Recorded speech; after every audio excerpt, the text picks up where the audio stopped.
समाज की समस्याओं का हल राजनीति के पास नहीं है। दिल्ली के लोगों, ये मैं केवल इसलिए नहीं कह रहा कि मेरे मन में आई और मैंने कह दिया, ये मैं भोग के कह रहा हूं। राजनीति के पास हल नहीं है। राजनीति समस्याओं की चर्चा करती है, राजनीति समस्याओं का उपचार भी चाहती है, समस्याओं के लिए नीति भी निर्धारित करती है, नीति को लागू करने वाला तंत्र भी तैयार करती है। उसके बाद भी समस्या वहीं खड़ी है। मैं बोल देता हूं तो विवाद हो जाता है, और विवाद हो जाएगा, इसके कारण ना बोलना मैंने तब छोड़ा था ना अब छोड़ा है। सबसे पहली बार जो कविता प्रस्तुत हुई थी विश्व में, जो पहली बार कविता प्रकट हुई थी, वो भगवान के राम के स्मरण के कारण हुई थी। आदि कवि वाल्मीकि जी सुबह ही सुबह स्नान करके तमसा नदी से निकले और सामने पेड़ के ऊपर दो क्रंच पक्षियों का जोड़ा प्रेम मगन था। उनमें से एक का वध एक वधिक ने कर दिया तीर से।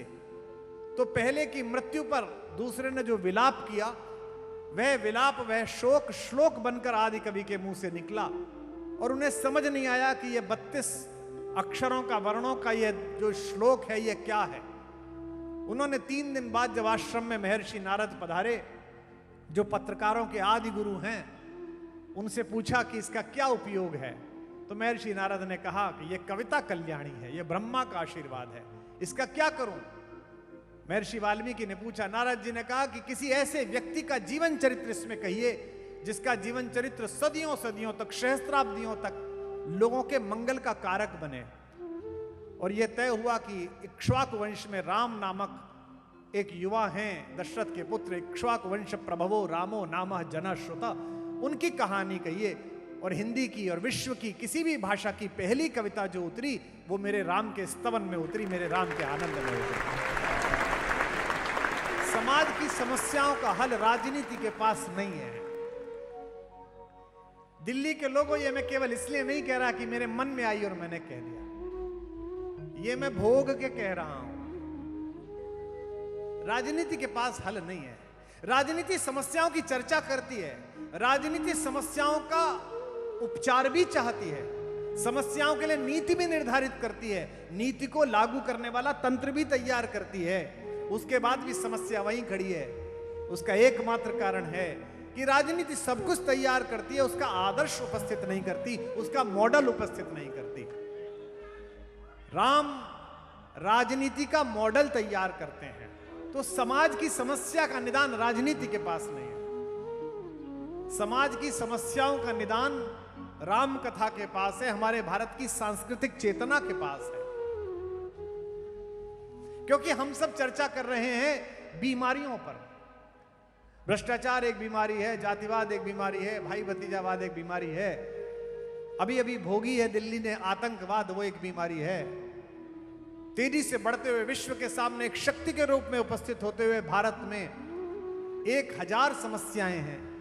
राजनीति इन समस्याओं पर चर्चा कर रही है, राजनीति इन समस्याओं के उपचार पर चर्चा कर रही है, लेकिन रामकथा उस स्वास्थ्य पर चर्चा कर रही है कि यह बीमारी पैदा ना हो। यह महत्वपूर्ण बात थी जो आपके माध्यम से मैं पहुंचाना चाहता था।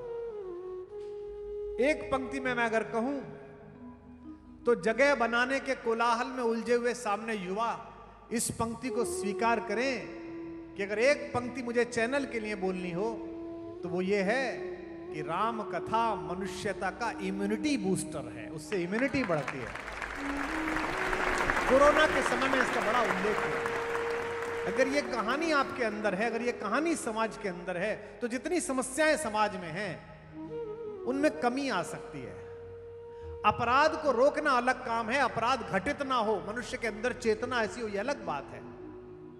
क्योंकि मोहग्रस्त होकर जो निर्णय लिए जा रहे हैं, जो अनैतिक तरीके से धन अर्जित करना है, जो भाई भतीजावाद है, जो परिवारवाद है। यहां बैठे हुए वरिष्ठ नागरिक भी आए हैं, थोड़ा कम संख्या में हैं, लेकिन मैं उनसे भी पूछना चाहता हूं, 50 वर्ष पहले आपने कभी ये कहीं सुना था कि भारतीय दांपत्य जीवन में ये समस्याएं कि प्रेम विवाह के बाद भी आदमी 3 साल बाद नीले रंग के ड्रम में मिल रहा है?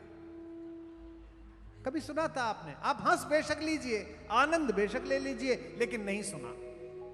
इस दांपत्य जीवन की नींव राम कथा में थी।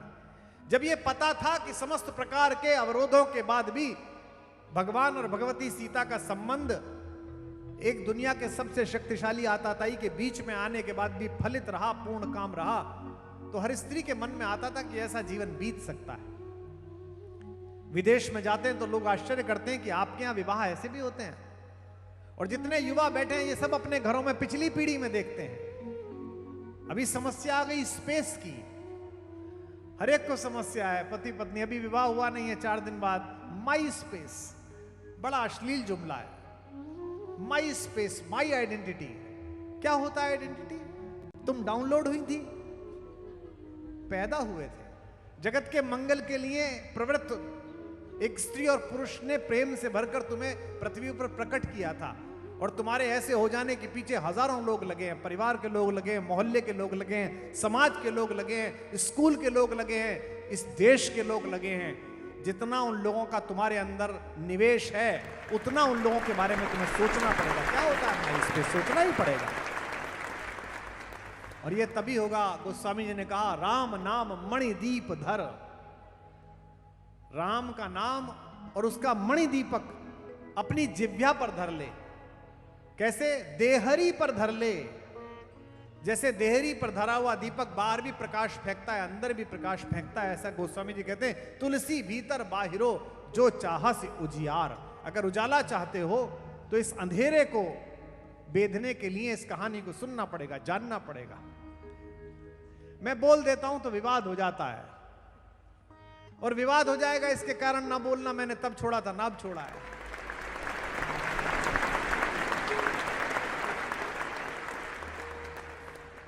बंबई में किसी एक सितारे की तीसरी शादी से पैदा हुए दूसरे बच्चे के डायपर का रंग याद है आपको, लेकिन माता सीता की 3 बहनों के नाम याद नहीं है तुमको। अगली पंक्ति पर अपने खिलाफ भी जय घोष उठाना।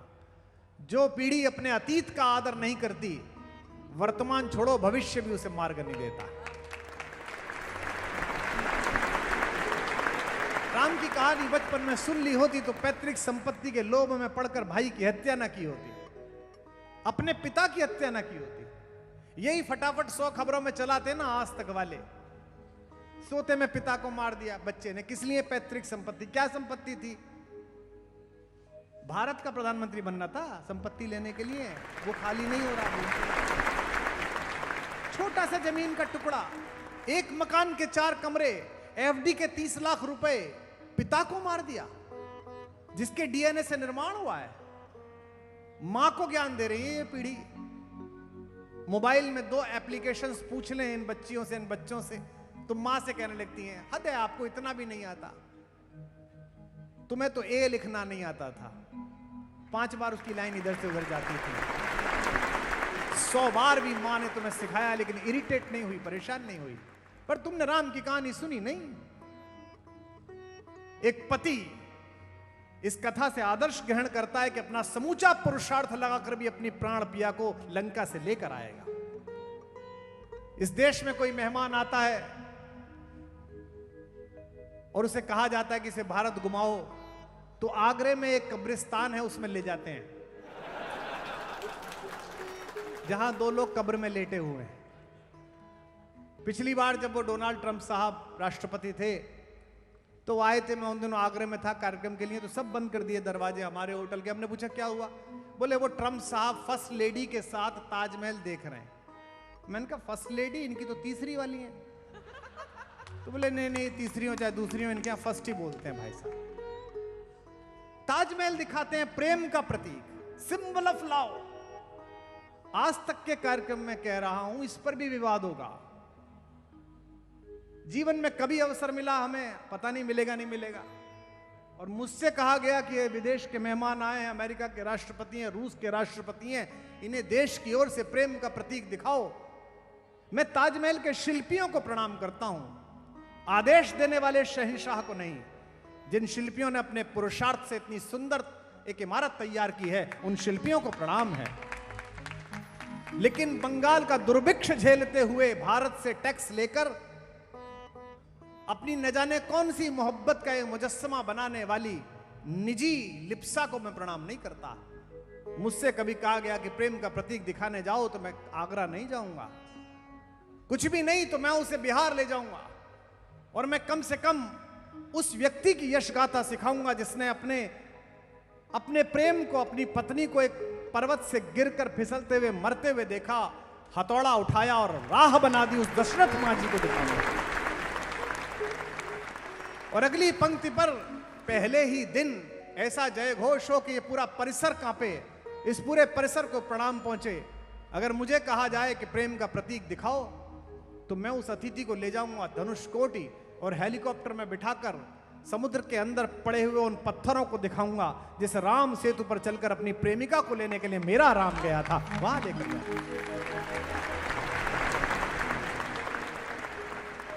इसीलिए राम की कहानी कोई जीवनी नहीं है, कोई ऑटोबायोग्राफी नहीं है। मुझे क्षमा करेंगे यहां बैठे हुए बुद्धिजीवी, काफी आए होंगे, दिल्ली में तो पाए भी बहुत जाते हैं, इतने पाए जाते हैं कि उन्हें घेर के एक विश्वविद्यालय बना दिया गया है कि इसी में रहो तुम। कहते हैं इस ऑटोबायोग्राफी नहीं है ये। अगली पंक्ति कह रहा हूं तो आपका आक्रोश भी मुझे, राम की कहानी को जीवनी कहने वालों, जीवनी होंगी तुम्हारे आदर्शों की। राम की कहानी जीवनी नहीं है, संजीवनी है, वो संजीवनी शक्ति है। भारत में पैदा हुए हैं, भारत में पढ़ते हैं, भारत की किताबें पढ़ी हैं, 4 पैसे की प्रसिद्धि मिल जाए। एजेंडा आज तक में इंटरव्यू लेती हैं हमारी एंकर्स, अपनी 5 फेवरेट किताब बताइए, पता नहीं कौन सी किताब बताते हैं, फ्रांस की, नीदरलैंड की। मैंने अच्छी किताब सबकी पढ़नी चाहिए, क्या फर्क पड़ता है, लेकिन 2 ही पुस्तक पढ़ लो तो तुम्हें ना किसी की जरूरत है, एक रामचरितमानस, एक श्रीमद् भगवत गीता, दोनों पढ़ लो तो काम हो जाए। इसलिए फिर एक पंक्ति बोल रहा हूं, फिर मुझे स्वीकार करिएगा, राम कथा जीवनी नहीं संजीवनी है। राम कथा धारा नहीं किनारा है, जहां पहुंचकर आपको शांति मिलती है। राजनीति के लोग राजा राम को आदर्श मानकर अगर लोक में आ जाएं तो लोक स्थापित हो जाए। राम राजनीति के दोनों किनारों के काम आते हैं। एक किनारा राम का सहारा लेकर राजनीति करता रहा है, एक किनारा राम का विरोध करके राजनीति करता रहा है। दोनों सत्ता में आए हैं, लेकिन दोनों से अनुरोध है, हाथ जोड़कर अनुरोध है कि राम के सहारे राजनीति तो कर रहे हैं आप दोनों पक्ष, लेकिन राम के राजा का आदर्श भी ग्रहण करिए। ऐसा राजा ढूंढ के लाइए जिसने खड़े होकर कहा भाषण देते हुए कि आप सबके साथ मिलकर राज्य चलाना है। जो अनीति कुछ बरसों भाई, अगर मैं भी कुछ गलत कहूं, जो अनीति कछु भाको भाई, तो मोहि बरजो भय बिसराई। तो बिना डर के एक भी आदमी खड़े होकर कह देना राजा साहब आप गलत कह रहे हो, सम्राट आप गलत कह रहे हो, ये गलत है, ऐसा राजा नहीं। इसीलिए मैं कहता हूं मनुष्यता ने जितने स्वप्न देखे हैं आज तक, उनमें सबसे बड़ा स्वप्न राम का है। जो यहाँ कवि आए हैं, जो लेखक आए हैं, जो लिखने वाले आए हैं, प्रेम कविताएं लिखी है, मैंने भी लिखी, प्रेमिका के चेहरे में ईश्वर ढूंढिए, अच्छी बात है, मातृभूमि के लिए कविताएं लिखी, अच्छी बात है, लेकिन कविता का प्रकर्ष, कविता का अध्यात्म, कविता की चेतना, कविता का ऊर्ध्व, कविता का उत्कर्ष, कविता का उन्नयन उस दिन होगा जिस दिन आपकी कविता में राम प्रकट होंगे, कृष्ण प्रकट होंगे, देवता प्रकट होंगे।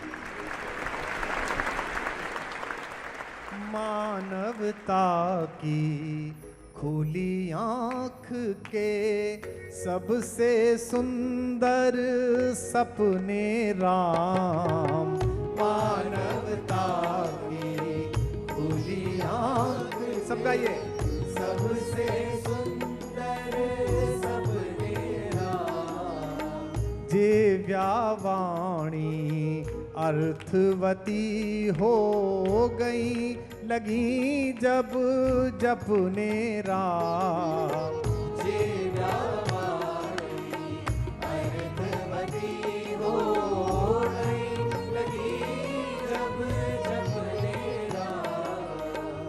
मात पिता गुरु जन परिजन ने अपने अपने देखे थे, मात पिता गुरु जन परिजन ने अपने अपने देखे थे, दुनिया भर ने देखे अपने अपने अपने अपने राम, दुनिया भर में देखे अपने अपने अपने।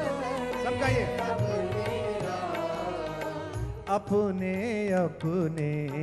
अपने अपने अपने अपने अपने राम। पीछे वालों अपने अपने अपने अपने अपने अपने अपने राम, अपने अपने अपने अपने अपने अपने अपने राम। मंगल भवन या मंगल, जोर से प्रभु सुदशरथ अजिर बिहार। तुम गाओ मंगल भवन या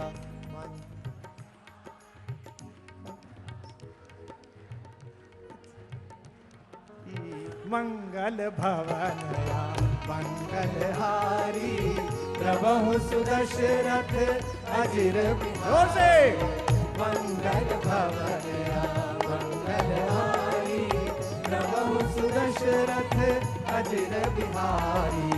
अपने अपने अपने अपने अपने अपने अपने राम, अपने अपने अपने अपने अपने। सियावर रामचंद्र भगवान की